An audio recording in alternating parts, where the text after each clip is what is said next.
ជំរាបសួរទេសនិកជនទាំងអស់គ្នាឃើញថាថ្ងៃនេះគឺជាថ្ងៃចុងក្រោយនៃការប្រកួតបាល់ទាត់ Sport KH Futsal Cup ហើយបន្ទាប់ពីនេះយើងនឹងធ្វើការសម្ភាសន៍ក្រុមដែលជាប់ចំណាត់ថ្នាក់លេខ1គឺក្រុម Amal True Brains ជំរាបសួរបង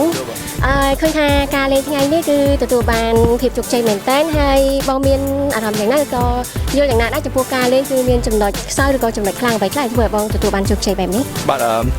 ជាដំបូងនេះខ្ញុំពិតជាមានអារម្មណ៍សប្បាយរីករាយមែនទែនដែលបានទទួលបានជ័យជំនះក្នុងពាន Sport KH Futsal Cup នេះពីព្រោះខ្ញុំបានប្រកួតច្រើនអាទិត្យហើយ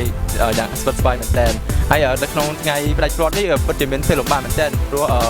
ទី1អ្នកចាំទីរបស់គាត់ពិតជាប្រកែមែនខ្ញុំពិបាកក្នុងការរកគ្រាប់បាល់ប៉ុន្តែខ្ញុំពិតជាសប្បាយរីករាយដែលចុងក្រោយក្រុមរបស់ខ្ញុំទទួលបានជ័យជំនះចាតើបងយល់យ៉ាងណាចំពោះគូប្រកួតរបស់បងពួកគាត់លេងបានល្អហើយជាពិសេសគឺដូចខ្ញុំនិយាយគឺអ្នកចាំទីរបស់គាត់ពួកខ្ញុំពិបាកនឹងរកគ្រាប់បាល់មែនទែនប៉ុន្តែជាចុងក្រោយក៏ខ្ញុំទទួលបានជ័យជំនះចាបើសិនចំពោះការចាប់តាមលេខដល់ថ្ងៃផ្ដាច់ព្រាត់នេះគឺបងមានអារម្មណ៍យ៉ាងណាដែរចំពោះការរៀបចំឡើងនេះបាទខ្ញុំគិតថាការរៀបចំពិតជាល្អព្រោះទាំងតារាងនិងការរៀបចំផ្សាយនៅ page ក៏ដូចជា website ដែលធ្វើឲ្យព័ត៌មានឲ្យបានដឹងទៅគ្រប់គ្នាហើយខ្ញុំអរគុណដល់គណៈកម្មការរៀបចំកម្មវិធីដែលបានបង្កើតពាននេះឡើង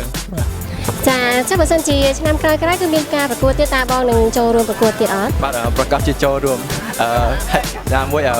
ឡូវយើងជាជើងឯកផងអញ្ចឹងក៏មានពានក្រោយទៀតប្រកាសជាចូលរួមជាមិនខានចាចុងក្រោយបងមានពាក្យពេចន៍អ្វីដើម្បីថ្លែងអំណរគុណទៅដល់ខាងម្ចាស់ឧបត្ថម្ភកម្មវិធីគឺ Sport KH រួមជាមួយនឹងគណៈកម្មាធិការជាតិអូឡ িম্প ិកកម្ពុជាជាចុងក្រោយនេះខ្ញុំសូមអរគុណដល់ M88 និង Sport KH ដែលបានរៀបចំកម្មវិធី Sport KH Futsal Cup នេះឡើងដើម្បីឲ្យពួកយើងដែលមិនមែនជាកីឡាករអាជីពបានចូលរួមប្រកួតគ្នាឲ្យដណ្ដើមពានរង្វាន់ដើម្បីសុខភាពក៏ដូចជាមិត្តភាពផងដែរអរគុណច្រើនបង